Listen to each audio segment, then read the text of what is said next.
US equities and US in general continues to be quite robust, and that's because over the last 6 to 7 decades, the country has developed a compelling formula for enduring long-term economic growth, but it's also created an environment that has been particularly rewarding for shareholders. And that's why the US continues to be a core allocation in client portfolios. And recently, investors have been questioning whether the US can continue its leadership or whether the factors of US exceptionalism still hold or are they broken. And we believe that those factors are still enduring, and it's because they are structural. The scale, the deep liquid capital markets, the less regulation, a concentrated pool of talent, academia, innovation, a really strong startup culture and a record number of IPOs happening in the US. But also notwithstanding the fact that the US has a large domestic population of 300 million people that is willing to try new products and services and that almost creates network effects because these businesses can scale locally before turning into global businesses. So these factors have led to superior productivity growth and earnings growth compared to other developed markets.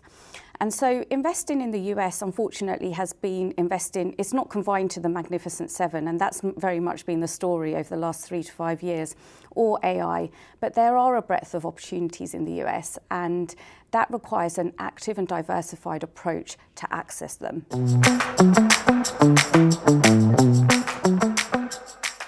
I think the US continues to be a core allocation in most client portfolios, as for the reasons that I've mentioned, but also because corporate earnings continue to look robust. So we've just finished Q4 earnings season. That marks the 10th consecutive quarter of robust earnings growth, which is unprecedented.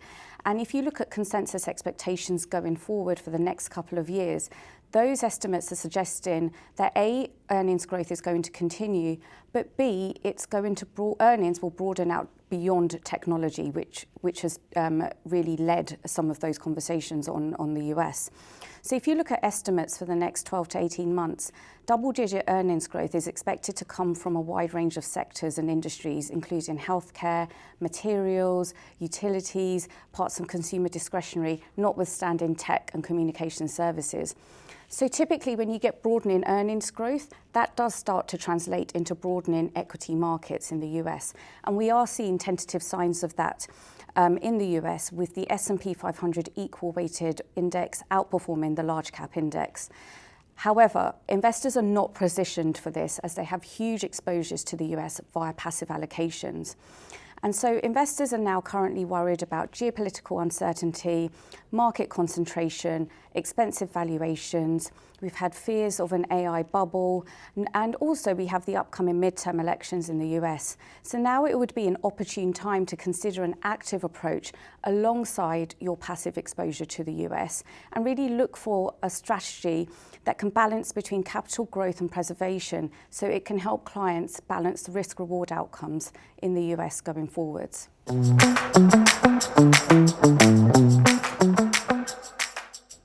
So Investment Company of America is Capital Group's flagship US equity strategy, launched in 1933 and with a 92-year track record.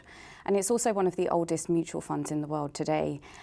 The reason why Investment Company of America is a credible proposition for clients going forward is it captures the breadth of the US economy, and that's underpinned by bottom-up fundamental research. And this is becoming increasingly important when valuations are expensive, there's pockets of froth in the market, but also when there's increased scrutiny on company fundamentals. The second is that through its active core and diversified portfolio, it's well positioned as equity markets broaden. The fund has structurally been underweight the Magnificent Seven and the tech sector, and it's outperformed despite being underweight those two areas of the market, highlighting that it's not dependent on the Mag 7 to be its key driver of its absolute and relative returns. So we're able to achieve diversified sources of alpha. And then the third is that the fund and the broader strategy has delivered a strong track record of consistency and resiliency. We've been able to deliver superior excess returns versus the index through a combination of upside capture and downside resilience. And we've achieved this pattern of returns by not taking on too much volatility compared to the market. So we really have outperformed with lower volatility and so balanced that risk-reward outcomes that we can deliver for our clients. And this translates into attractive peer group rankings within Morningstar's US large cap blend category, where the fund is top decile over 3 and 5 years. And on a Sharpe ratio basis, it's also top decile over 3 and 5 years.